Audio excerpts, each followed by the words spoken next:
let's observe the genius at work. Okay, so we're back here. We didn't realize the game was still playing and the narrator was still talking. Yeah, so we... This time we're doing randomized things. Marshall has a coin. Yeah. He's going to flip it to find out whether we listen to the narrator or we go our own way. Yeah.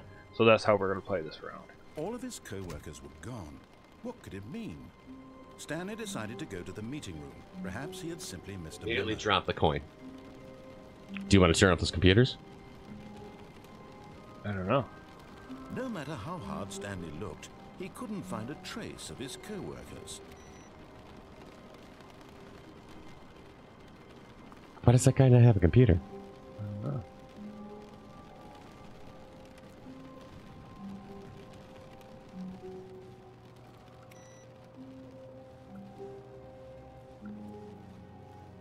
Can you turn the ones that are off on? Well, I just hit something that said input received. Oh, the off ones don't turn on, and the ones that I turned off don't turn back on either. So you have one that says input received. Yeah, because I hit a button. How many spots are left there? One? No, how many are left on it? Like, how many do you have to fill up that line? 1, 2... Is that 4? It looks like 1, 2, and 3, and a third long one, but it's probably 4. Okay.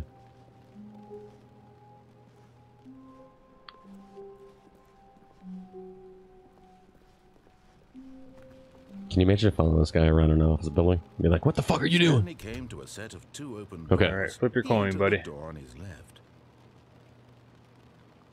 Okay. I got narrator. Left.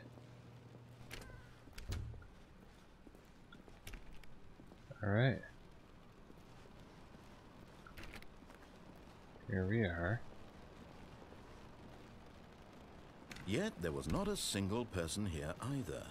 Feeling a wave of disbelief, Stanley decided to go up to his boss's office, hoping he might find an answer there. Okay. What do you got? Your choice. Alright, broom closet. Stanley stepped into the broom closet, but there was nothing here, so he turned around and got back on track. Am I going back on track? There was nothing here. No choice to make, no path to follow. No. Just an empty broom closet. I'm not going No back on reason track? to Yeah, it's your stay choice. here.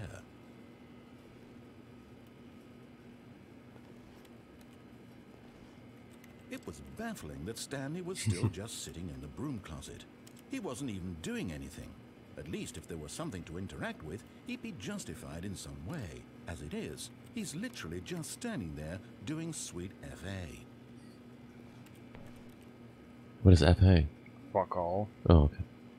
Are you really still in the broom closet? Standing around doing Okay, you want to nothing? try again? Why? Yep. Please offer Okay. me some explanation here. I'm genuinely confused. Heads. So it's, you have to leave the broom closet then at that point. You do realize there's no choice or anything in here, right? If I'd said Stanley walked past the broom closet, at least you would have had a reason for exploring it to find out. But it didn't even occur to me because literally this closet is of absolutely no significance to Okay, the now this is story the office. whatsoever. I never would have thought to mention it. Yeah. Okay, so Up to the office. Oh. tails, we go up top.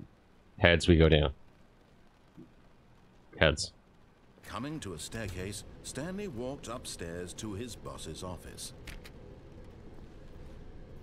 I'm going down, buddy.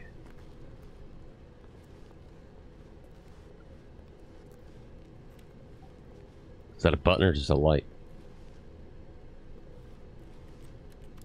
There's the light. Ooh, door.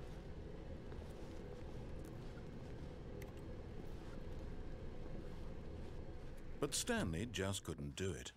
He considered the possibility of facing his boss, admitting he had left his post during work hours. He might be fired for that.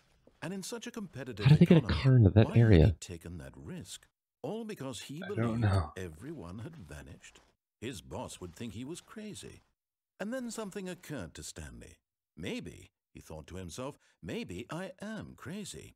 All of my co-workers blinking mysteriously out of existence in a single moment for no reason at all. None of it made any logical sense. And as Stanley pondered this, he began to make other strange observations. For example, why couldn't he see his feet when he looked down? Why did doors close automatically behind him wherever he went? And for that matter, these rooms were starting to look pretty familiar. Were they simply repeating? No, Stanley said to himself, this is all too strange. This can't be real. And at last, he came to the conclusion that had been on the tip of his tongue. He's in a He video just game. hadn't found the words for it. I'm dreaming, he yelled. This is all a dream. Oh, what a relief Stanley felt to have finally found an answer, an explanation. His co-workers weren't actually gone. He wasn't going to lose his job. He wasn't crazy after all. And he thought to himself, I suppose I'll wake up soon. I'll have to go back to my boring real-life job pushing buttons. I may as well enjoy this. Oh my God, we're back there. Lucid. So he imagined himself flying and began to gently float above the ground.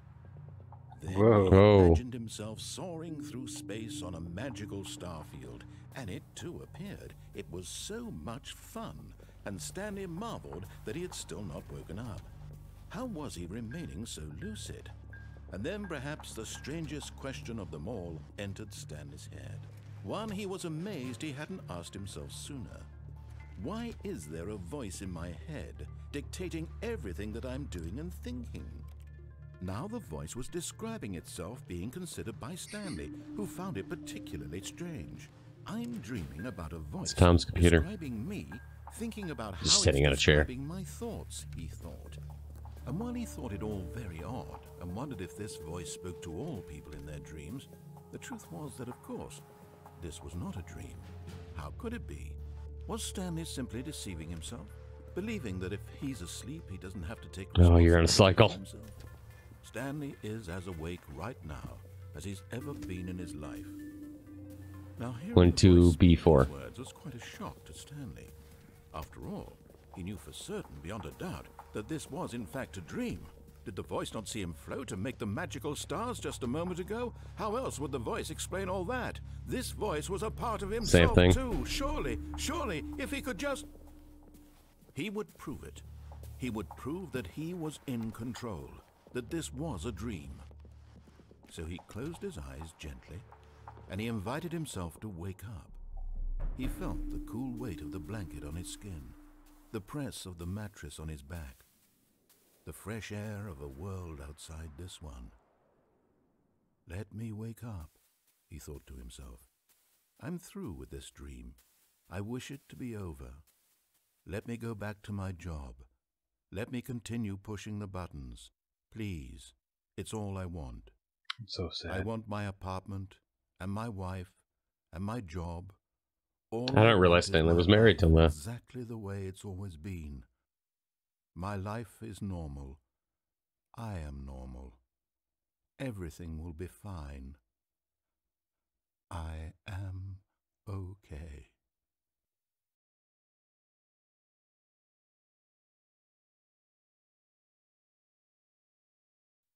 Stanley began screaming.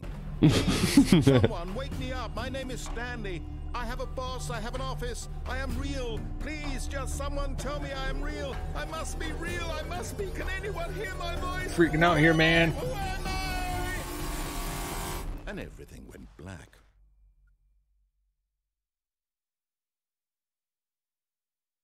That's not This is the story of a woman named Mariella. Oh, that took a weird turn. good. Yeah. Mariella woke up on a day like any other. She arose, got dressed, gathered her belongings, and walked to her place of work. But on this particular day, her walk was interrupted by the body of a man who had stumbled through town talking and screaming to himself, and then collapsed dead on the sidewalk. I think that's And Dave. although I she think would that's soon us. turn to go call for an ambulance, for just a few brief moments, she considered the strange man. He was obviously crazy. This much she knew. Everyone knows what crazy people look like. And in that moment, she thought to herself how lucky she was to be normal. I am sane. I am in control of my mind. I know what is real and what isn't. It was comforting to think this, and in a certain way, seeing this man made her feel better. But then she remembered the meeting she had scheduled for that day, the very important people whose impressions of her would affect her career, and by extension, the rest of her life. She had no time for this, so it was only a moment that she stood there, staring down at the body. And then She turned and ran. Oh.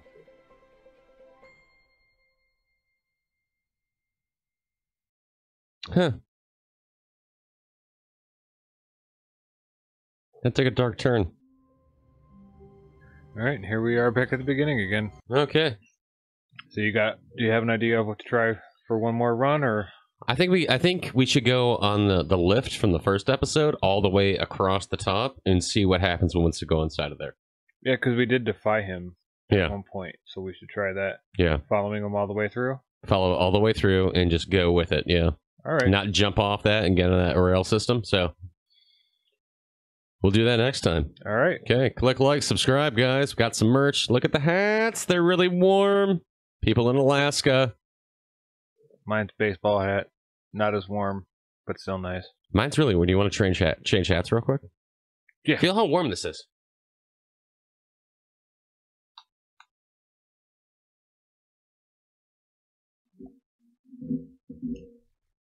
Ooh, that's nice. I like the green. I didn't even see the green until just now. Yeah, it's nice. Yeah. I like this too. This is very comforting. Yeah, this is warm. Yeah, it's really warm. This comes in white also. Yeah, and the cap comes in like 3 styles.